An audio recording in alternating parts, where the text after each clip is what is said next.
Welcome to Mum Abroad's YouTube channel, where I'm joined today by Iseult Harrington.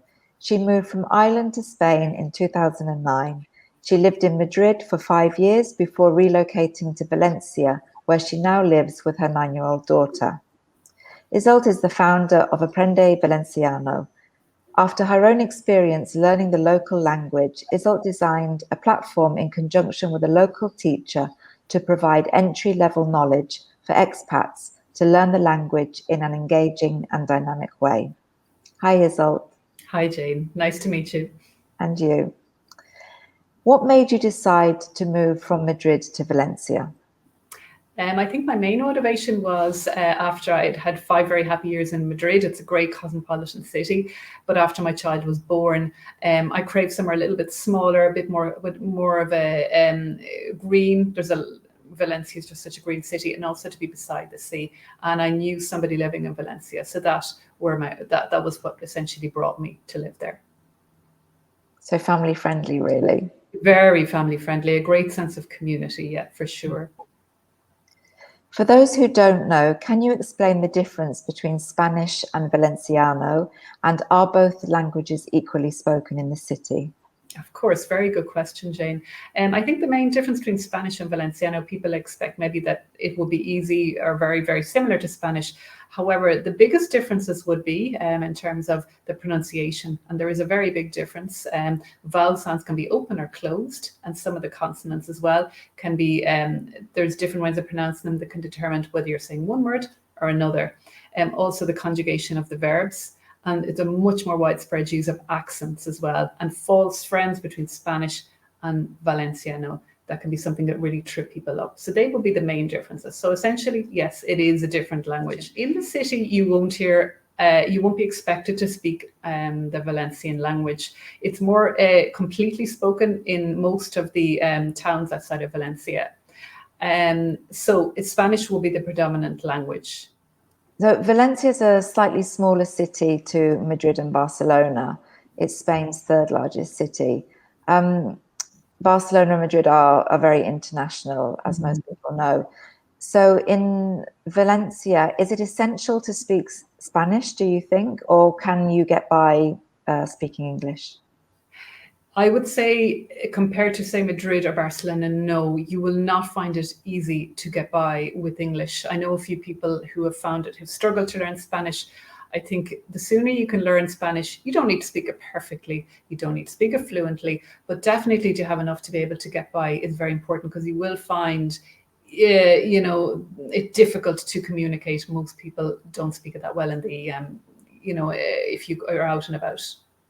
Iseult, you could already speak Spanish before you came to Spain, but once you moved to Valencia, what was your experience of learning Valenciano? I learned it because I already spoke several languages. I did a degree in French and Spanish. I'm from Ireland, so I would know Irish as well. And I just wanted to learn the language. It wasn't a necessity. It was a desire at the time. However, I found it nearly impossible to find not only a class, because they only had high-level classes at the time 7 years ago, but also to find resources. So I began to just use resources that I found for Catalan, which are similar, and kind of adapt them to the Valencian language. I bought books, and that was the basis of Aprende Valenciano, of what we use in our courses today, was compiling what is necessary. For example, there isn't really any verb book for the Valencian verbs. There's a lot of Catalan verbs, and they're not the same. That is one thing. Vocabulary books, there isn't either, so I've compiled a resource of very useful vocabulary, and also in terms of just the general grammar structure. So that was a very interesting experience. That meant, because I learned it that way myself before I was finally enrolled in a high-level course, was by the time I got to that, I had really strong grammar compared to people who grew up here who had a lot of false friends, because Valencian tends to be more colloquial rather than, taught in a formal way. So in a long-winded way, that is the answer. How did you go about starting your business? Well, I didn't even start it as a business. I basically wanted to provide something for people who wanted to learn the language. Because, as I said, even now there are scant resources there are textbooks, and that's probably as good as it gets. So if somebody wants to learn it, and the main reason I think I found that people learn it are either they want to do the civil service exams, that could be Spanish people or foreign people. If they want to access any public service role, they need to have a high level, that's C1 or C2. And most people who come to us, we also do exam classes as well, and have a low level, maybe A1, A2 or B1. And also children who start the school system here, and they're finding that 50% of their subjects are taught in Valenciano, and they don't know that before they come here. And it's such a struggle for kids, not only for kids who do tend to learn quite quickly, but for their parents who can't help them. So that was one of the biggest, when I was forming and kind of focusing my business more, was to help those families. And we have helped kids from 8, 9 upwards, kids particularly in secondary school, because the demand is much higher. Now they're actually surpassing their peers who've grown up here, because they're learning it in the purest form, in the way that they will pass exams. And it was really that, it was a labor of love. I just want to give back what I have got. I love the language. I think it's a real pity it's not spoken more, but that said, it's still essential for those main things. Do you offer group and individual classes at all levels now? We do indeed, Jane, we do. We find a lot of, in terms of the kids that are coming to us, want the individual classes, but we do group classes as well. We do them at times, obviously, that suit children. We do intensive courses in the summer, which obviously suit children better. They can do them in the morning or the evening, and then throughout the school year as well. So it really is a tailored class. We might have 2 or 3 students maximum in a group, same age, probably the same school year, so they're focusing on the same material. Our one-to-one classes. So yeah, and we cater for kids and adults indeed, because we have some parents enrolled as well, with no knowledge to pretty high knowledge, maybe people who want to do the official exams. One of the things that you offer, Iseult, is an online self-study course for beginners. Can you explain what that is exactly, and who would it be good for? Jane, very good question. That course consists of videos. So it's like a pre-recorded video class, and we focus on one particular area. It's for complete beginners. So one module might be on the alphabet, another one on numbers, another one on verbs. At the end of each unit, we put together all of the knowledge to form sentence sentences. But it's not just the speaking part. We work on the grammar, we work on the verbs, we work on prepositions. So by the end of the course, which takes approximately it's 60 hours, so it could take anything from 6 weeks to 12 weeks to complete, or a year if you want, because it never expires. You will have a good, solid structure of maybe A2, which is like lower intermediate. And it's video, audio, written exercise if they want. That can be sent to our teachers to correct as well. But it's completely online. You can study when you want. You can watch the modules 10 times, 1 time. It's very flexible for people who like self-learning, and it will be very good, particularly for parents who want to help their kids with their homework. Let's talk a little bit more about families who have children at school then. You mentioned that the online self-study course is great for parents who perhaps want to help their children. How much Valenciano is taught in state schools, and what might parents expect in terms of homework for their children? Very good question.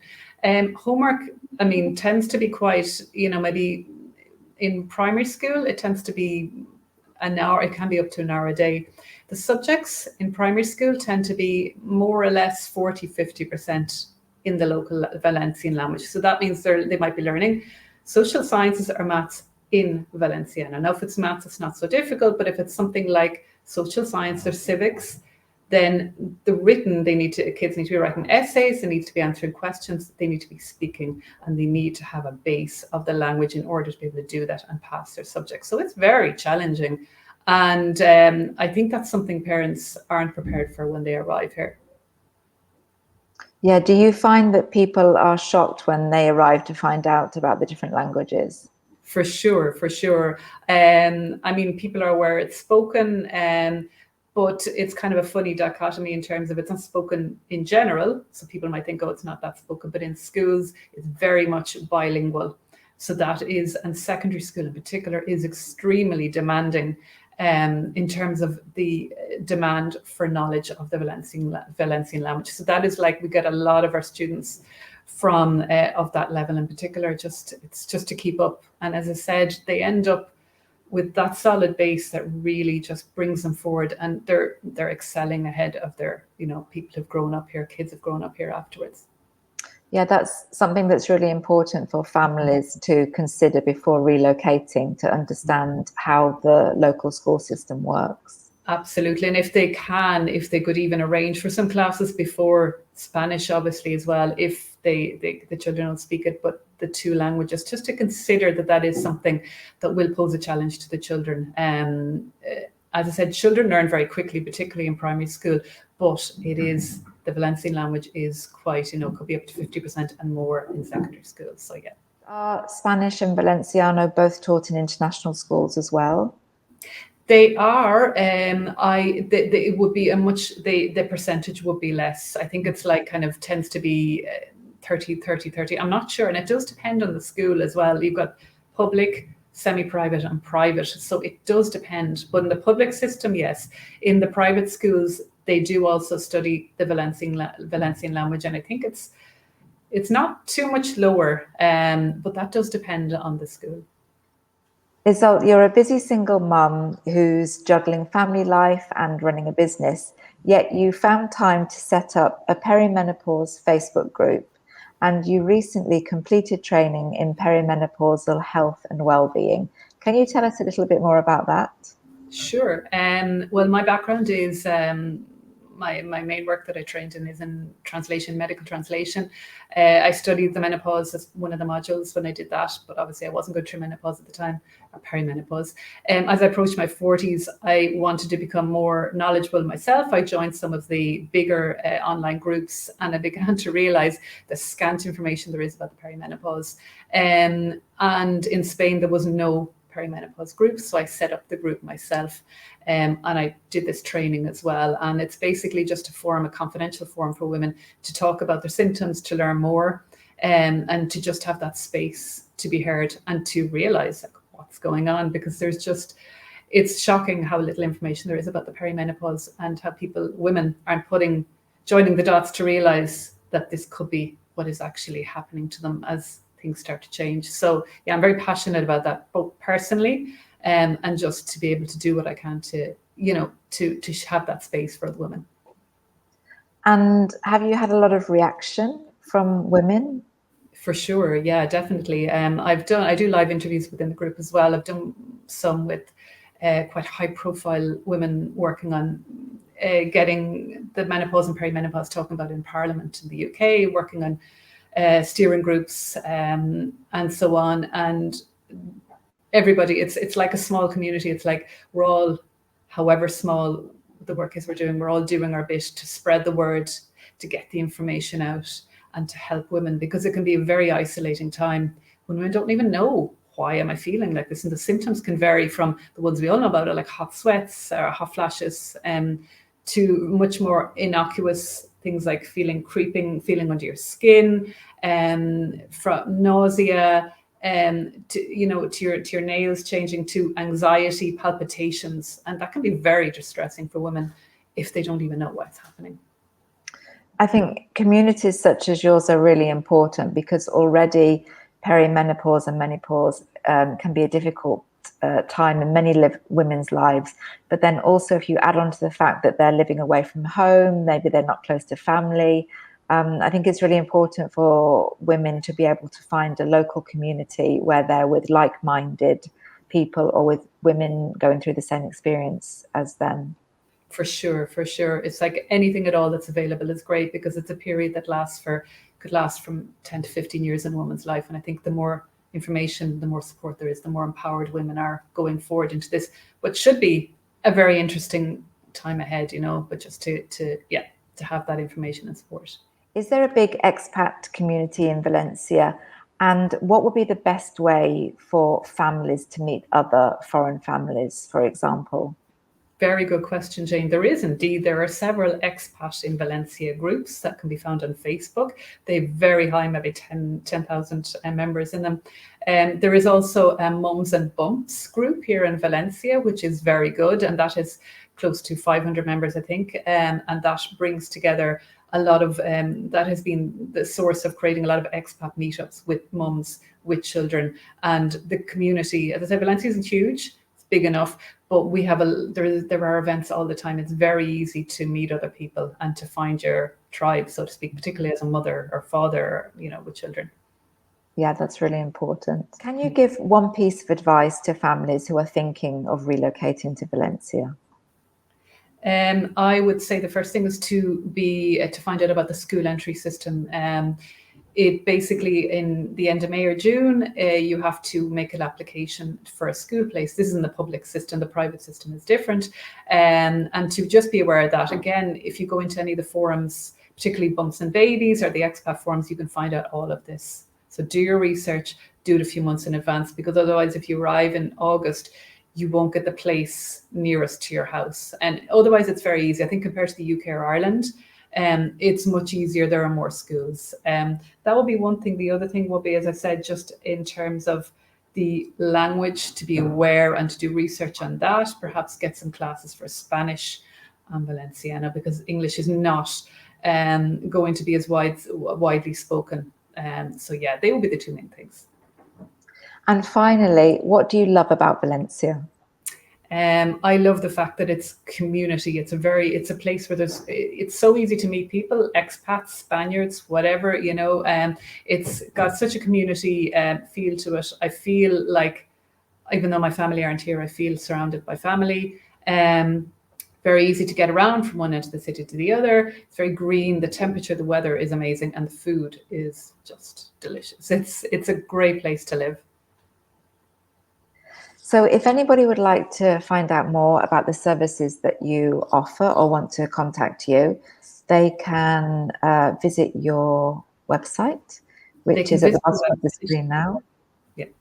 So that's www.aprendevalenciano.com. There they'll find your contact details. Mm-hmm. And can I just add as well, we have an Instagram page and we have a Facebook group. And the Instagram and the Facebook, we put up words every day, grammar tips, vocabulary. So that can be very useful. People want to join, parents, kids, or anybody who wants to learn the language. We put up our stuff every day, put up videos. It's a very useful resource. And that is another thing that it might be worth. And we do blog posts every week kind of on tips for parents as well. So that's all on our Facebook and our Instagram. That's a great place to start for people who don't actually want to have formal lessons, maybe, that they can kind of dip in there. Okay, thank you very much for joining me today, Iseult. Really interesting talking to you. Same to you, Jane. Thank you very much.